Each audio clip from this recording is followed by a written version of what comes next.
ये आकाशवाणी है। विशेष कार्यक्रम के अंतर्गत प्रस्तुत है सूचना और प्रसारण मंत्री श्री प्रकाश जावड़ेकर और कम्युनिटी रेडियो के बीच बातचीत। नमस्कार, कार्यक्रम में आप सबका बहुत बहुत स्वागत है। मेरा नाम है रंगभाष्यम और आज इस कार्यक्रम में हमारे साथ शामिल हो रहे हैं माननीय केंद्रीय सूचना एवं प्रसारण मंत्री श्री प्रकाश जावड़ेकर जी, और उनका इंटरैक्शन होगा देश के कम्युनिटी रेडियोज के साथ। और समय के अभाव के कारण हमने इन कम्युनिटी रेडियो से उनके सवाल, उनके मुद्दे हमने ले लिए हैं और वो मंत्री जी के समक्ष रखेंगे और जानने की कोशिश करेंगे कि सरकार का क्या विचार है उन मुद्दों पर। इससे पहले कि मैं मंत्री जी को आमंत्रित करूं कार्यक्रम में, मैं बता दूं कि हमारे पास बहुत से सवाल आए हैं और बहुत से कम्युनिटी रेडियोज हैं देश भर में। मैं कुछ के नाम ले लेता हूं। कडल ओसई Rameswaram Tamil Nadu, Kisan Vani Vidisha Madhya Pradesh, Mattoli community radio Wayanad Kerala, radio Alwar की आवाज राजस्थान, रेडियो दस्तक उज्जैन मध्य प्रदेश और रेडियो जागृति झारखंड से हमारे पास सवाल आए हैं। और इनके अलावा और बहुत से कम्युनिटी रेडियोज हैं जहां से हमारे पास सवाल आए हैं, उनको मैं एक एक करके लूंगा। मगर सबसे पहले जावड़ेकर साहब, आपका कार्यक्रम में बहुत बहुत स्वागत है। और सवालों का जो सिलसिला है शुरू करने से पहले आपसे आपके जो ओपनिंग रिमार्क्स है, क्या कहना चाहेंगे आप कम्युनिटी रेडियोज को? आज कम्युनिटी रेडियोज के साथ बात करने में मुझे बहुत आनंद हो रहा है। हमने दिल्ली में जो सम्मेलन किया था, उस दिल्ली के सम्मेलन में सारे 269 रेडियो स्टेशंस के लोग आए थे। उनके साथ मेरा प्रत्यक्ष संवाद हुआ है। लेकिन महत्वपूर्ण बात है कि आज कोविड के दिनों में इस तरह से हम टेलीफोन से बात कर रहे हैं, ये बहुत महत्वपूर्ण है और ये संवाद एक महत्वपूर्ण माना जाएगा।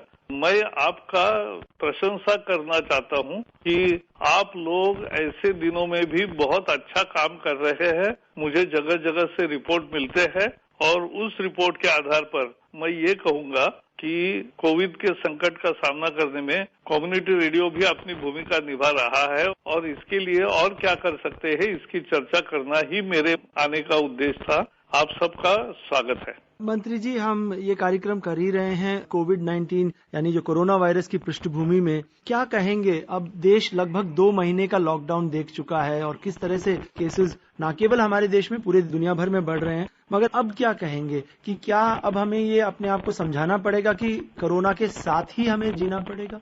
एक तरह से हाँ, क्योंकि कोरोना का संकट तभी समाप्त होगा जब वैक्सीन आएगा और वैक्सीन जल्दी आएगा, ये मेरी इच्छा भी है और आशा भी है। तो वो आने के बाद भी फिर 700 करोड़ लोगों को वो टीकाकरण होना, उसमें भी समय लगता है।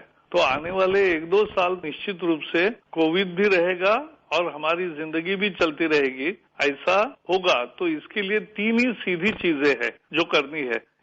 किसी भी काम के पहले या काम के बाद हाथ धोना है। दूसरी चीज, मास्क लगाकर ही बाहर जाना है और 6 फुट की दूरी बना के रखना है। तीसरी चीज, ज्यादा से ज्यादा घर में रहना है।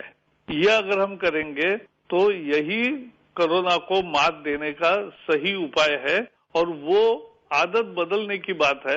आदत बदलेंगे, अच्छी तरह से बदलेंगे।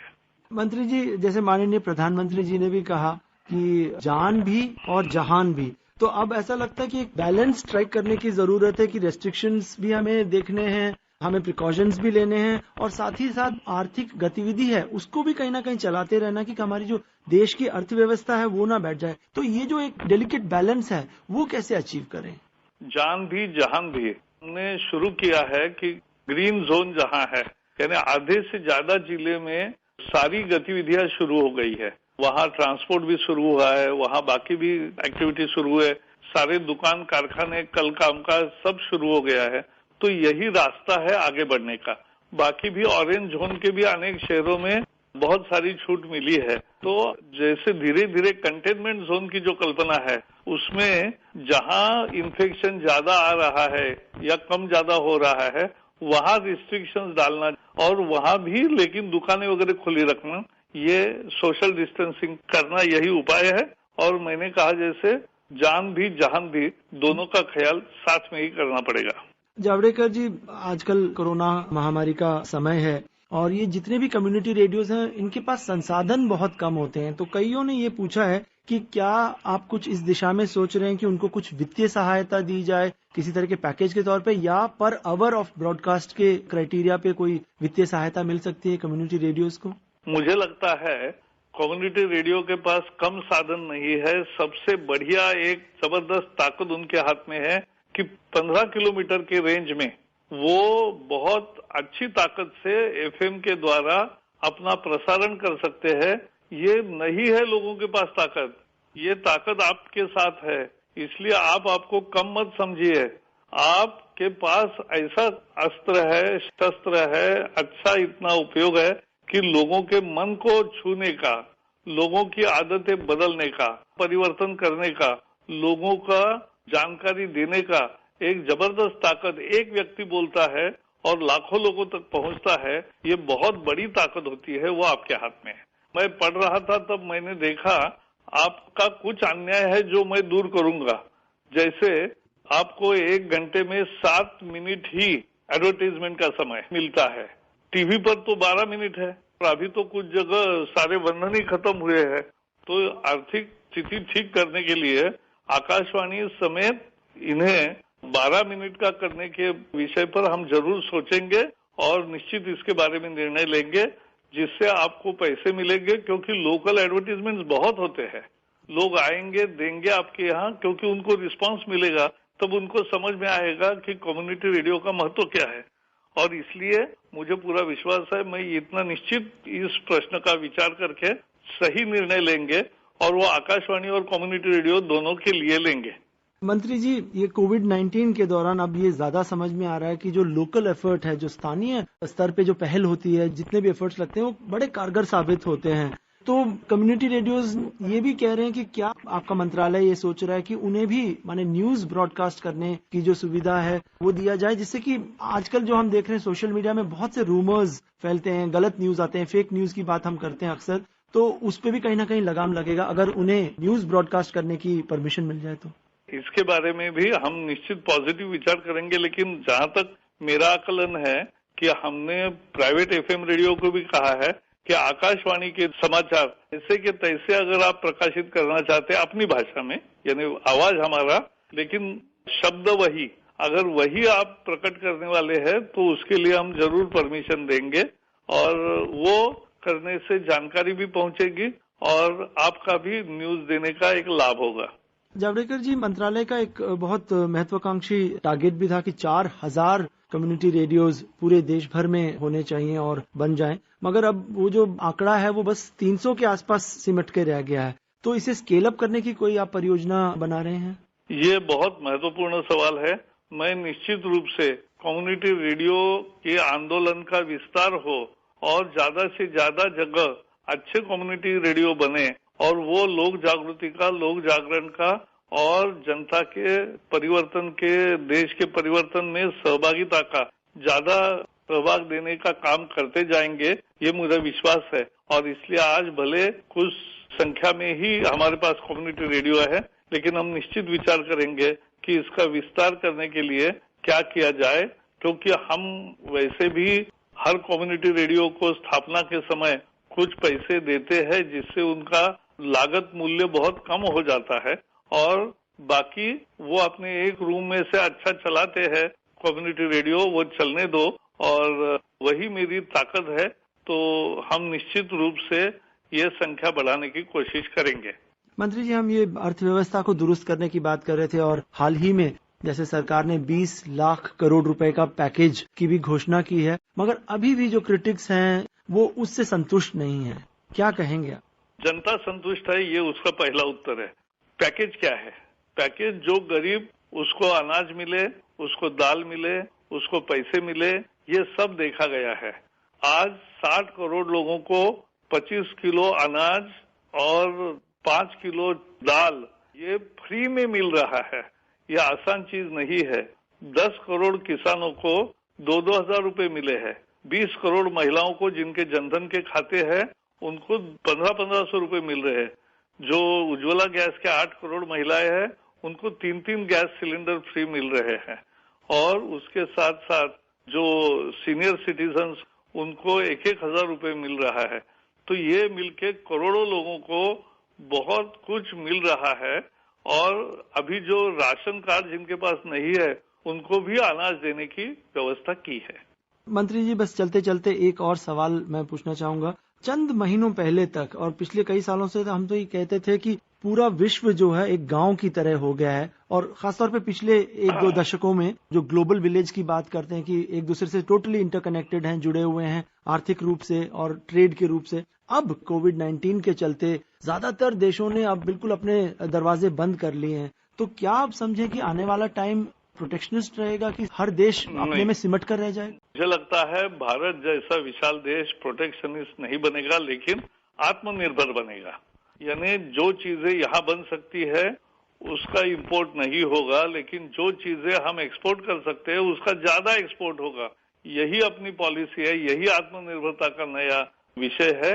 और मुझे लगता है कम्युनिटी रेडियो के मंच को फिर से मैं स्वागत करूंगा, उनको धन्यवाद दूंगा कि उन्होंने एक अच्छा मौका ढूंढ के मुझसे चर्चा भी की है। कोविड के समय का ये अच्छा उपयोग है और आप इसी में काम करते रहोगे, ये मेरी पूरी विश्वास है। आप उसी विश्वास के सहायता से आप चलेंगे, ये मुझे पूरी उम्मीद है। बहुत बहुत बधाई सबको। जावड़ेकर साहब, आप कार्यक्रम में शामिल हुए इसके लिए बहुत बहुत धन्यवाद। अभी आप सुन रहे थे सूचना और प्रसारण मंत्री श्री प्रकाश जावड़ेकर और कम्युनिटी रेडियो के बीच बातचीत। ये कार्यक्रम आकाशवाणी के समाचार सेवा प्रभाग द्वारा प्रस्तुत किया गया। इसे आप हमारे mobile app news on AIR पर भी सुन सकते हैं। इस कार्यक्रम के संबंध में अपनी प्रतिक्रिया आप हमें ईमेल कर सकते हैं। पता है AIRNSDtalks@gmail.com। ये कार्यक्रम फिर से सुनने के लिए लॉग ऑन करें हमारी वेबसाइट newsonair.com।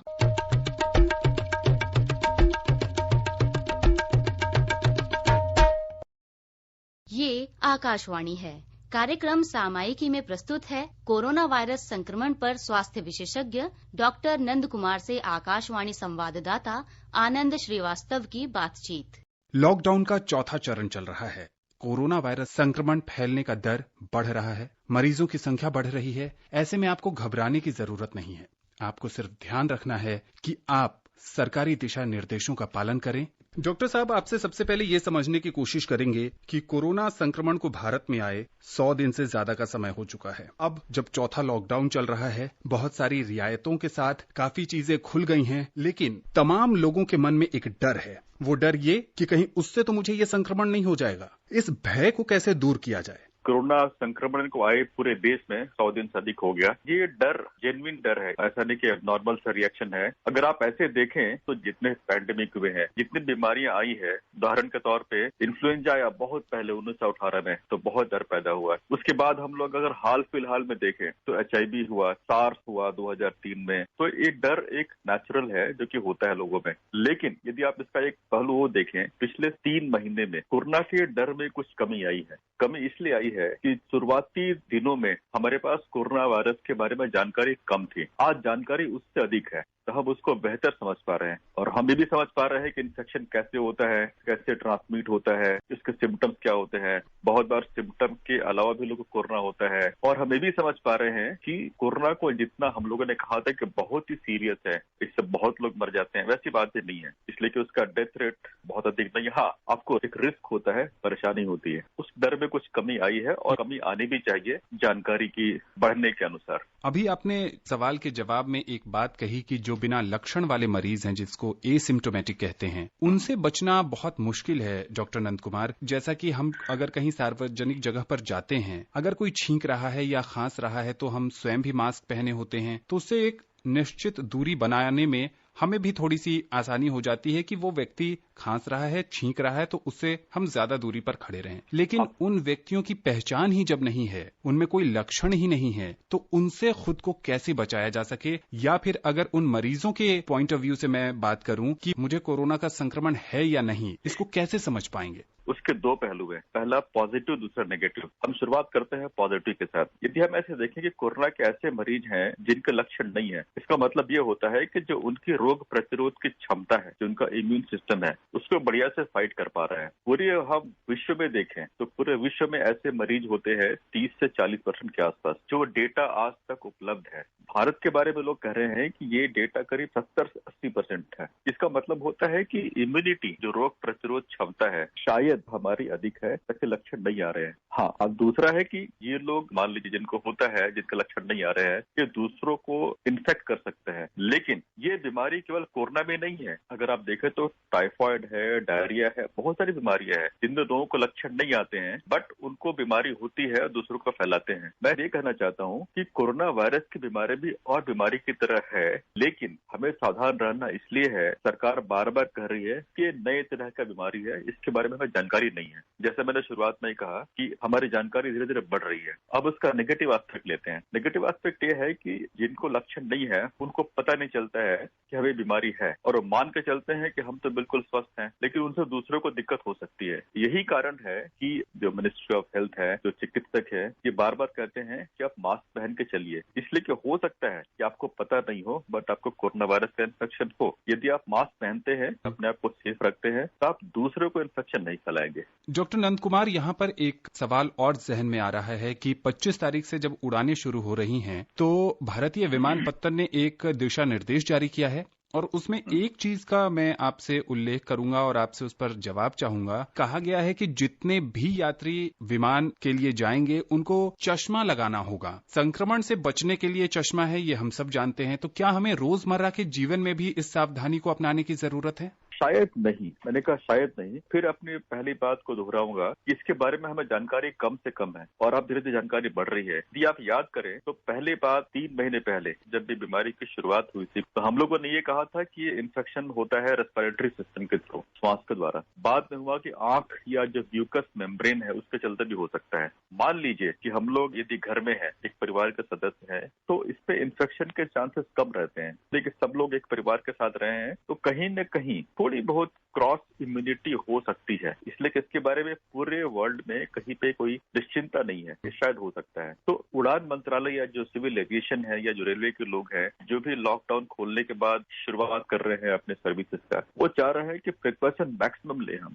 अधिक से अधिक सावधानी बरतें ताकि दिक्कत नहीं हो। इसलिए कि कुछ रिपोर्ट है कि जितना म्यूकस मेम्ब्रेन है, जैसे कि आंख है, नाक है, उससे कोरोना का संक्रमण फैल सकता है। तो ये मेरे ख्याल से एहतियाती कदम है जो लेना चाह रहे हैं। अभी आगे वक्त बताएगा कि गाइडलाइन शायद चेंज हो जाए या उनको लगता है कि शायद इसकी जरूरत नहीं हो। प्रैक्टिकली कितना पॉसिबल है। विश्व स्वास्थ्य संगठन का एक नया आया है गाइडलाइन, उन्होंने भी कुछ चेंजेस करने के लिए बोला है, जैसे कि सोशल डिस्टेंसिंग है, मास्क वाला इशू है। तो चीजें नई नई डेवलप हो रही है, लेकिन फिर भी मैं ये रिपीट करना चाहूंगा कि सदियों से बहुत सारी महामारी आई और गई, इसलिए कि हमारे बॉडी में इतना बढ़िया पावर है, एक सिस्टम है लड़ने का रोगों से, कि हमारा शरीर, हमारा इम्यून सिस्टम कैंसर से लेके बड़ी से बड़ी बीमारी तक लड़ सकता है। बस हमें सावधानी बरतनी है। डॉक्टर साहब, जो स्वास्थ्य कर्मी हैं, जो पुलिस कर्मी हैं, वो भी संक्रमित हो रहे हैं। देखिए, ये तो नेचुरल है। पूरे विश्व में जो कोरोना मरीज के संपर्क में आएंगे वो संक्रमित होंगे। इसीलिए सरकार या जो हेल्थ एजेंसियां बार बार कह रही हैं कि आप जो लोग संक्रमित हैं कोरोना से, उनके पास जाने से बचें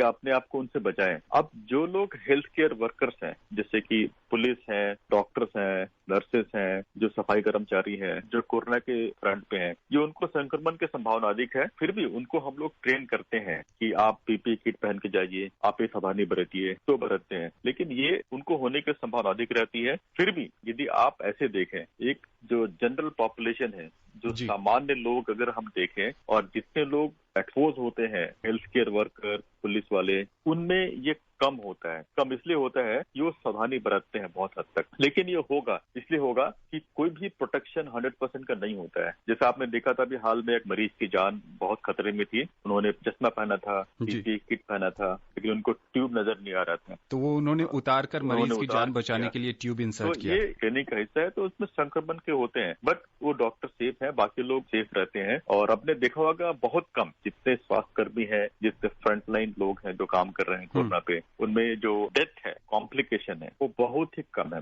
आकाशवाणी के साथ जुड़ने के लिए डॉक्टर नंद कुमार, आपका बहुत बहुत शुक्रिया। जी शुक्रिया। अभी आप सुन रहे थे कोरोना वायरस संक्रमण पर स्वास्थ्य विशेषज्ञ डॉक्टर नंद कुमार से आकाशवाणी संवाददाता आनंद श्रीवास्तव की बातचीत। ये कार्यक्रम आकाशवाणी के समाचार सेवा प्रभाग द्वारा प्रस्तुत किया गया है। इसे आप हमारे mobile app news on AIR पर भी सुन सकते हैं। इस कार्यक्रम के संबंध में अपनी प्रतिक्रिया आप हमें ईमेल कर सकते हैं। पता है airnsgtalks@gmail.com। ये कार्यक्रम फिर से सुनने के लिए लॉग ऑन करें हमारी वेबसाइट newsonair.com।